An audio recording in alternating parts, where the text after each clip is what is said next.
man o yung tao ay nakipagkasal sa engkanto, elemental spirit? May mga ganong kaso, di ho ba, Sir Jimmy? This is something very interesting, Ryan, because Paracelsus, who first classified the different elementals in the 15th century, sinasabi niya, it is possible to intermarry and to beget children. Now, I cannot understand that, but Paracelsus is a very brilliant scientist, metallurgist, alchemist, philosopher, medical doctor. He discovered, I think he was the one who discovered zinc, the element of zinc. I think that was discovered by, there is one element, chemical element, that was discovered by Paracelsus. I cannot just remember kung ano yung element na yun, ano? But he is a brilliant person. He is the brightest of the 15th century intellectual. And he says it is possible. Para kumpisa mag-staliksik tungkol dito, marami ako mga tanong sarili ko, no?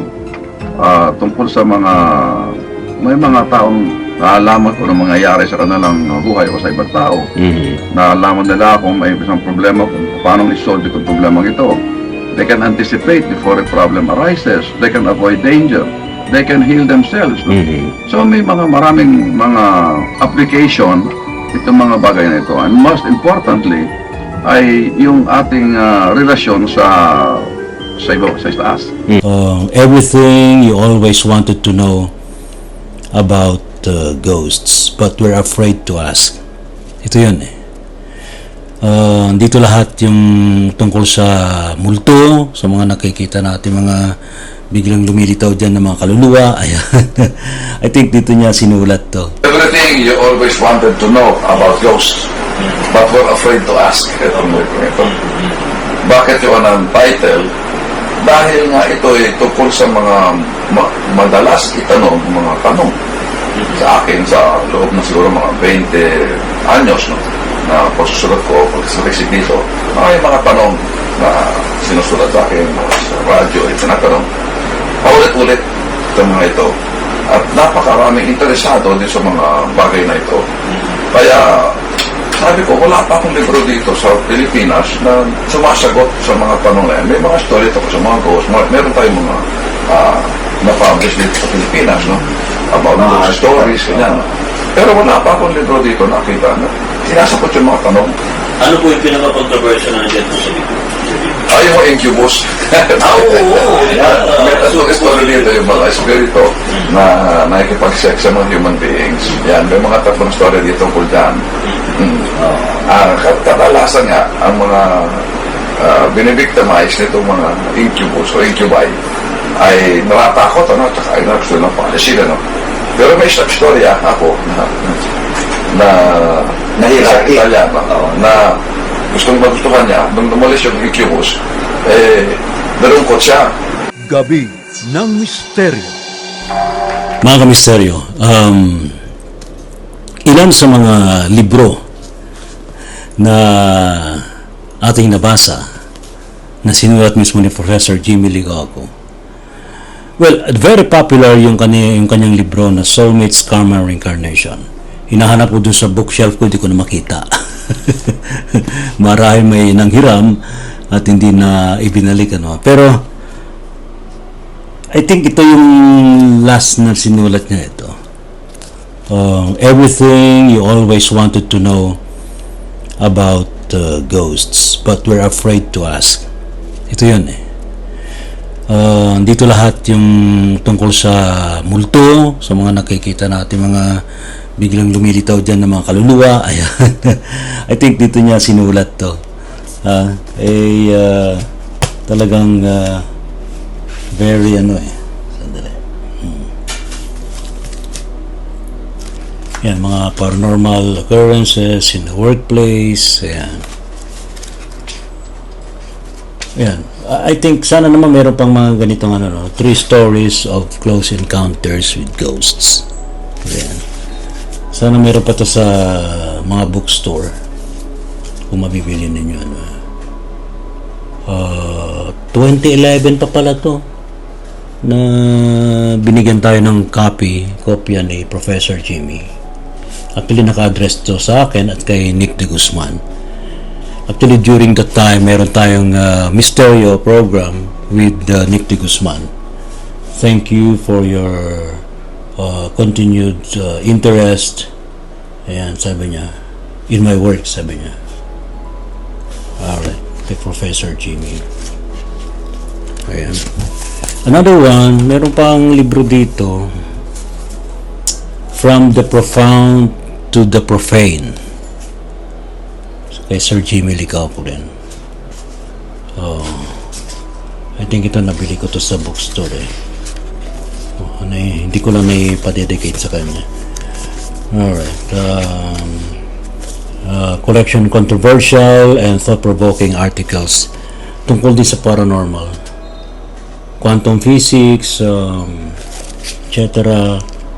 Mary Magdalene, meron din dito. The Woman Jesus Loved. Ayan, very controversial. Yung mga controversial articles na dito sa book na to ni Professor Jimmy. Sana meron pa rin to sa bookstore naman. Another one here, yan, on Christianity, New Age, and Reincarnation. New perspectives on old religious issues. I think mga controversial din to sa ano, no? Ito dedicated sa akin. Binigyan niyo to nung 2004 pa, this book on Christianity, New Age, and Reincarnation. I think mga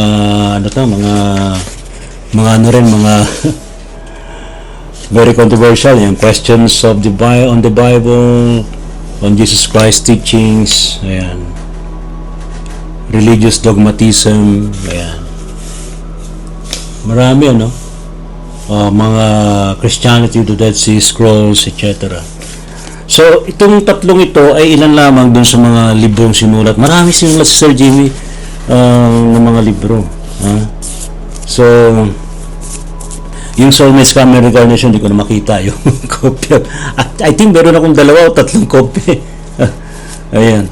Anyway, pinapakita ko to because hindi naman may tatanggi na talagang malaki ang naiambag sa larangan ng metaphysical ni Professor Jimmy, and siya kinikilala nga natin na bilang guru, teacher, master, well, sa iba educator siya, and sa akin personally, tinuturing ko siyang mentor ko. From time to time kasi tatanong din ako sa kanya. Ayan. And from time to time, nag-guest natin siya sa ating program. Ito yung ilan sa mga part ng mga clips ng ating mga interviews kay Professor Jimmy Licapo. Panoorin po natin. Ang mga tanong halos pare-pareho tungkol dito sa mga bagay na ito, tungkol sa mga soulmates o sa intuition, ang paano ma-develop. Kaya lang sa kanila, isang magandang Ray, na isang magandang pagkakataon nito dahil ang Poland pala ay ka-accepta lang sa European Union, no? They are just been accepted into the European community, no? And because of that, they have to keep abreast with the rest of Europe, no? Kasi nahuli ang Poland dahil sa matagal silang na under the communist regime, no? Ay medyo nahuli sila sa ekonomiya at sa ibang mga knowledge, pwede Switzerland, mga Finland, mga advanced, nahuli sila. Ngayon, meron silang pressure to keep up with the rest of the European community. So, kinakailangan na ng mga seminars daw on creativity, creative thinking. Sabi ko, meron akong ganyan. Hindi nila alam na natuturo ako na itong subject na ito. So, ngayon, ang ginawa nila, tinanong kung maaari akong magturo ng creative thinking sa mga Polish. Sabi ko, yes. At pinadala naman, alam ang kagandahan sa ating technology ngayon, yung email. Napabilis, no? So, nag-text lang ako sa aking secretary. The next day, nandun yung outline, no? Nung aking creativity. Ang bilis naman nila, they submitted it to the European Union. They will be funding a series of seminars na gagawin ko, funded by the European community. Para kumpisa mag-staliksik tungkol dito, marami ako mga tanong sarili ko, no? Tungkol sa may mga taong naalaman ko ng mangyayari sa kanilang buhay o sa ibang tao. Naalaman nila kung may isang problema, kung paano isolve itong problema ito. They can anticipate before a problem arises. They can avoid danger. they can heal themselves. No? So may maraming mga application itong mga bagay na ito. And most importantly, ay yung ating relasyon sa taas. Ating relasyon sa Espiritu, sa Diyos. No? Pinaka-importante na matutunan natin ang isang paraan para tayo makakonect to the Spirit. And the only way for us to do that is to do extrasensory perception. Yes. Hindi natin pwede marating yung antas na yon kung hindi tayo magdadaan sa proseso ng beyond our normal five sensory perception. Kinakailangan dumaan tayo doon sa extra sense. And from that point on, you can communicate with other dimensional beings. No? Hindi lamang sa mga problema dito sa ating mundo, kundi mas malalim pa ron ang mararating natin. Kaya importante, para sa akin, maganda kung lahat ng tao ay bibigyang pansin ang mga bagay na ito upang mapabuti ang kanilang buhay at upang maintindihan nila kung bakit nangyayari ang mga nangyayari sa kanila at kung ano dapat gawin para ma-avoid yung mga negative things na pwedeng mangyari. Everything you always wanted to know about ghosts, but were afraid to ask. Ito. Bakit yun ang title? Dahil nga ito ay tungkol sa mga madalas itanong, mga tanong sa akin sa loob na siguro mga 20 anyos na pagsusulat ko, pagsusulat dito. May mga tanong na sinusulat sa akin sa radyo, tinatanong. Paulit-ulit itong mga ito. At napakaraming interesado din sa mga bagay na ito. Kaya sabi ko, wala pa akong libro dito sa Pilipinas na sumasagot sa mga tanong na yan. May mga story ito sa mga ghosts. Meron tayong mga na-publish dito sa Pilipinas, no? About mga stories, ganyan. Pero wala pa akong libro dito nakita na sinasagot yung mga tanong. Yung naka-focus din sa Ito ang tanong yung mga madalas malaman o sumalaman ng mga tao. Kaya naisip ko, why not write a book para masagot yun, especially those who are not able to see me or to ask me questions for me in other countries. Alam niyo ba nung ito ay na-publish about 2-3 weeks ago? Tinawag ng mga tao yung bookstore at isang branch ng National doon sa Quezon City. Before 1 week was over, about 3 or 4 days after, naubos yung kanyang stock. Ako nag-order ng 150 copies. Within 2 weeks naubos. Sa mga kaibigan ko hindi ito mga order na hindi ko makilala. Makilala ko, nag-order. O isang hila nag-order 50 copies. Si Vicky Bello ordered 10 copies. Ngayon mga yan. Ang dami pa. Sa kaibigan ko, sila Gin Tobano, 10 copies. So, wala marami. Nag-order. Kasi pinamigay nila as good. Kasi mura lang. So, you can afford. No? Ano ho yung of course, very interesting ho nang bigyan sa libro. Well, kadalasan ko sa ating malaman tungkol sa multo. Ano ba yung multo? Ano ba ibang klaseng yan? Totoo ba yung multo? Totoo ba yung multo? Ano ba kanilang bakit magpapakita sila? Bakit magpapakita sa ibang tao, sa iba hindi? Paano malalaman kung yung bahay ay may multo o wala? Bakit may multo pangit? May multong pangit, may multong gwapo. Oo. So, ano ba itsura ng mga multo? Bakit kung isa rin parang siya, kung isa very solid? Di ba? Kung isa bakit walang ulo? Di ba? Ay, yung mga ganang tanong. At saka, saan ba nakikita yan? Doon naman sa tulad ng bahay? Hindi. Sa cemetery ba? On the air. Meron akong isang karanasan. Galing ako sa Amerika yata kung galing nun eh. I was on a 747 plane of an airline. Basta di ko naman na. Nakilala ko nitong mga flight attendants. Sabi sila, can you come with us to sa aming quarters? Quarters, natulugan. Bakit to? Sabi ko, basta gusto ko nang sumama kayo. So napunta naman ako nung sumama ko. Akit kami ng konti. Meron siyang small room where there are cats. Yung mga, so where they sleep to rest. Yung mga stewards to look at.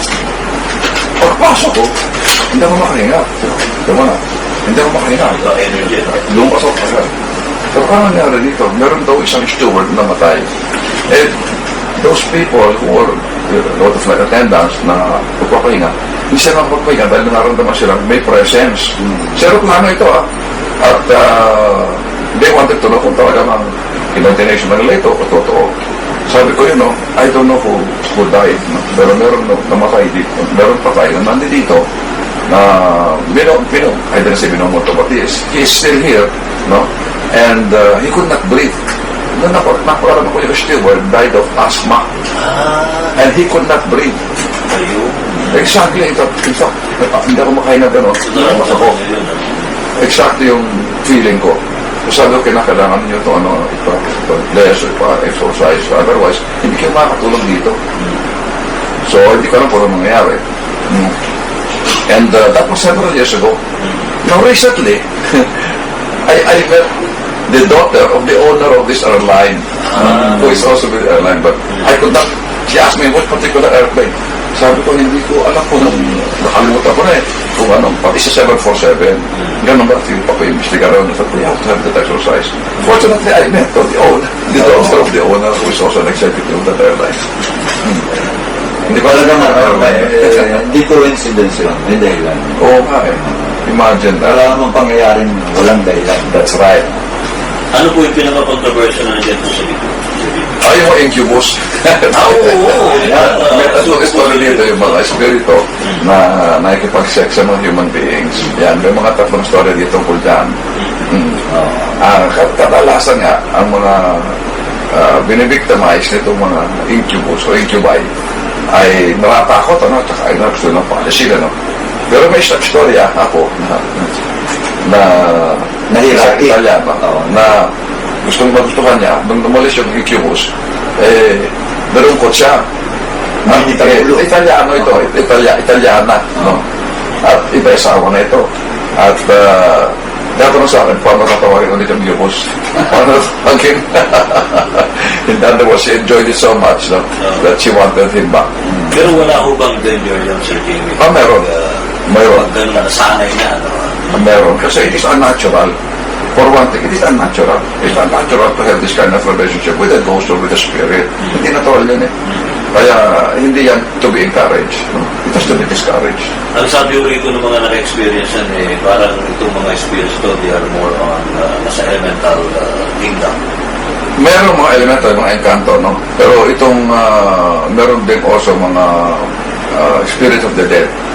Oo, meron spirit of the dead yan who would like to experience again the sexual pleasures. And so, ginagawa nila yan sa mga susceptible ng mga babae.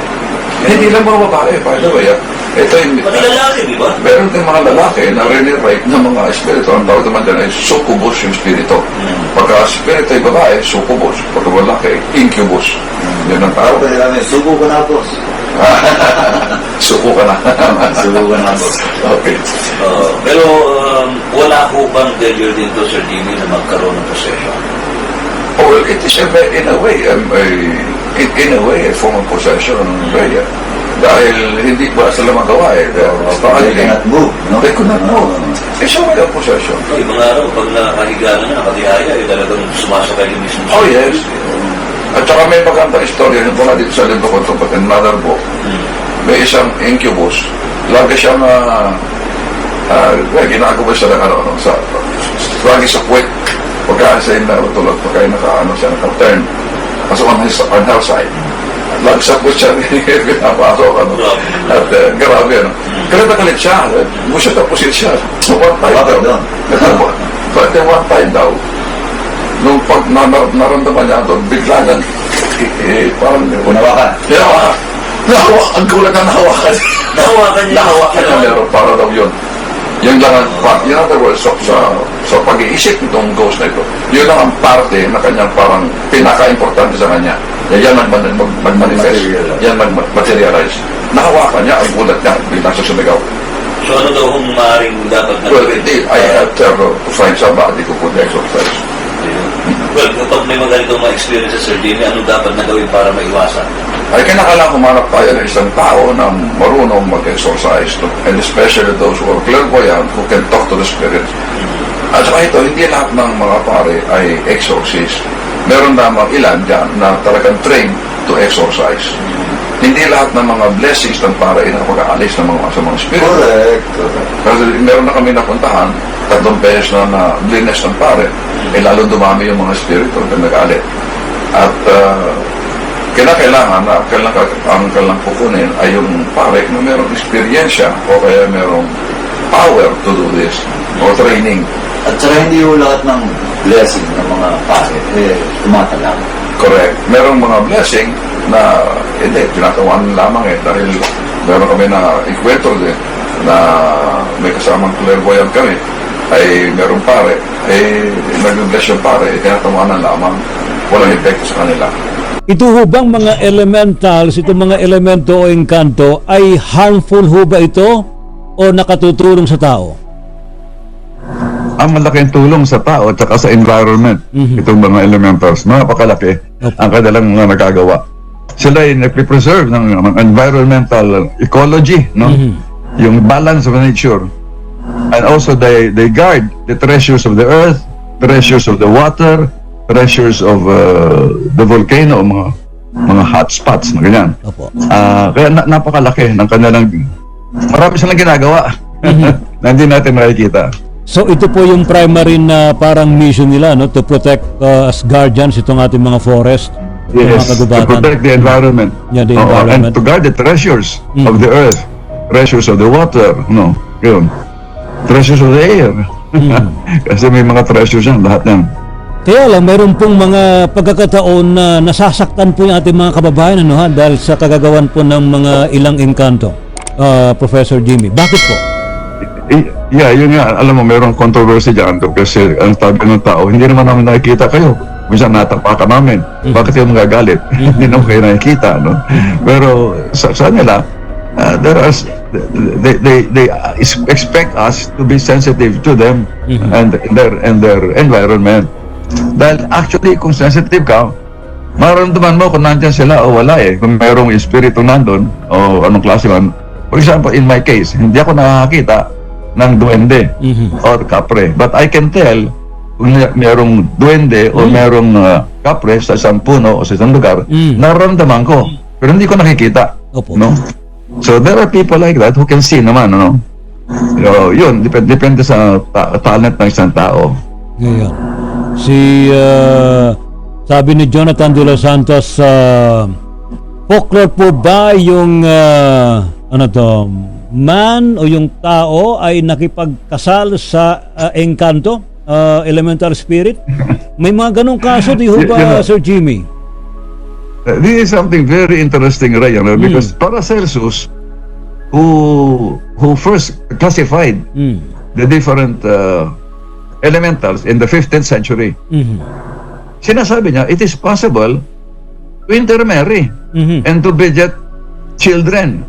Oh. Now, I cannot understand that, but Paracelsus is a very brilliant scientist, Yes. metallurgist, alchemist, philosopher. Medical And doctor. he din. discovered, I think he was the one who discovered zinc, the element of zinc. I think that was discovered by, there is one element, chemical element, that was discovered by Paracelsus. I cannot just remember kung ano yung element na yun, ano? But he is a brilliant person. He is the brightest of the 15th century intellectual. And he says it is possible. For some. And why do they marry? Why do elementals want to beget children with humans? Kasi ang sabi niya, human beings have double nature because of Adam. Sila, one nature lang sila, one nature, one soul lang, wala silang body and all that. So they want to have the experience of having a body by marrying or A human being. or having relations with a human being to have children that will have the Adam element. Therefore, dalawa na. The physical I'm quoting counterpart. Paracelsus, dito sa akin. Yes, sir. I'm just quoting what I've read about him. So, yun ho yung dahilan para maging tao sila, ma-experience sila yung pagiging human being. Para sila maging dalawa instead of, according to Paracelsus, isa lang ang element ng ano. Kaya tatawag sa na elemental eh. Kasi single yung kanilang Yes. constitution. Tayo dalawa. Because coming from Adam and Eve. Yan. From that point, Sir Jimmy, pag nagkaanak yung nagpakasal na tao sa ka-elemento, ano magiging anak nila? Eh di hybrid. Hybrid. No. Half human, half elemental. Oh. In fact, Ray, meron ako nakilala unfortunately he's dead now, no? Who claims that he is an Encanto. And he tries to prove it by saying wala silang, meron tayo dito, Yeah, lahat ng that's tao, right. meron dito indentation. Yep. Nakalimutan ko, meron scientific sir. name for that eh. Opo. Siya wala nun. Yun daw isang sign na Encanto siya, half Encanto. And nakakapag-usap siya sa mga Encanto, he can exorcise, pagka meron na process sa mga Encanto, nakaka-exorcise siya. Hindi lang, namatay na siya, no? Sayang lang, no? I met him in Mount Banahaw, no? And sa mga anting-anting, amulets, no? Mga gimat, marami sa mga pag-aari. Hindi nyo ba Mga ganun. hindi nyo ba natanong, Sir Jimmy, kung paano siya nakapag crossover from that dimension, Encanto, to human dimension? Hindi, alam na lang niya, parang he did not tell me the origin, how he knew. Opo. Kasi hindi wala nang pruweba except yung kanyang yung dito, no? Yun lang ang pruweba niya na siya ay half Encanto. Pero mahirap man paniwalaan, no? Nakita ko siya, no? Nakita ko yung ginagawa niya, talagang kataka-taka eh. Hindi magagawa ng tao. So, maaaring may katuwiran. Alam mo kasi, Ray, no? If you look at literature, no? So, kasi ako mahilig magbasa, no? I read so many thousands of books, no? One of the things na kaya naniniwala din ako kay Paracelsus, if you will notice the Greek mythology, no? Sa Greek mythology, si Zeus, na chief god of the Greeks, is very, how do you call it? Sexually active. Yes. And he was always raping human yes. beings, no? Opo. Mga women who are taking a bath, no? Niya, sineseduce ni Zeus. Ang dami niya mga sineduce na tao. And they produce children that become titans, no? So, from the mythology of Greece, they believe it is possible for the gods, no, to intermarry and beget children with humans. Now, in the Bible, in the book of Enoch, no, you will see also that there is the fallen angels, so the daughters of men, and they got attracted to those of men, they married, and they produced giants called Nephilims. Yes. Nasa Biblia yon. So, merong mga precedents, mga makikita ka na meron parang katibayan na two different species can join together and produce children. Mukhang merong basis. Pero biologically, hindi pwede. Di ba? Hindi pwede. Naalala ko rin, Sir Jimmy, yung sa Sumerian teachings, Sumerian writings, na yung mga Anunnaki, no, na nagkakaroon din ng relationship sa mga human beings. Yes, definitely. You're right. Yung mga Anunnaki ay nagkaroon din ng mga relasyon sa... In fact, the descendants are still around, by the way. Yes. The descendants of the Anunnakis are around us. Hindi lang natin alam. No, hindi na alam. Alright. So, may pagkakataon ho ba, Sir Jimmy, na ang Encanto nakakabuntis ng tao? Tama, yung binabanggit natin. If you believe what I just said earlier, Paracelsus, we have to admit, kung totoo yung si Paracelsus, it's possible. No. How it is possible, I cannot explain it, and science cannot explain that. And science will not believe that. Will not believe that. Pero nangyayari, meron talagang mga katakatakang mga bagay na hindi natin may palawanag sa siyensya. So yan, ang ating mga interview kay Professor Jimmy. Ilan lang po yan. I think marami pa akong mga interview sa kanya, pero makikita nyo yan sa ating YouTube channel, sa Ray Tisban Adventures, at maging sa Team Misterio Philippines. And yan ay bahagi. Ako, para sa akin personally, itong mga tinuro ni Professor Jimmy, bahagi rin ito ng ating ascension process. Alright. So, siya, ang kanyang misyon ay ituro sa atin yung mga pamaraan kung anong dapat natin gawin para makapag-shift yung ating consciousness from the third dimension consciousness to fifth dimension consciousness. Kaya yung mga pamaraan ginawa niya, mga tinuro niya, basic ESP, yung mga workshop, ako lahat ng mga workshop niya ay na-attend ko rin, basic ESP, advanced, yan. At iba pa, yung Inner Mind seminar niya, ayun. So, this is not actually basically to explore our psychic abilities. On a bigger picture, ito yung part ng ating ascension process to shift to higher consciousness. to reconnect ourselves to the Creator. Ayan. Kasi masyado tayong na-detach on the third dimension. So we have to shift to the higher frequency, which is yun ang pinag-uusapan natin at pag-uusapan pa rin natin sa ating programa sa Gabi ng Misteryo. Gabi ng Misteryo.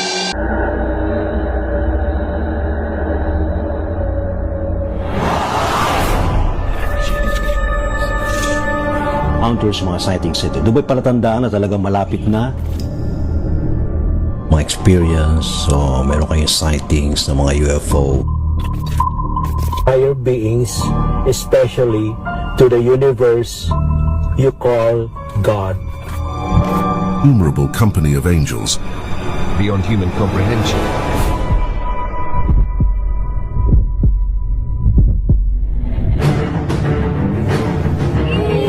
Us. Wow, the propulsion system.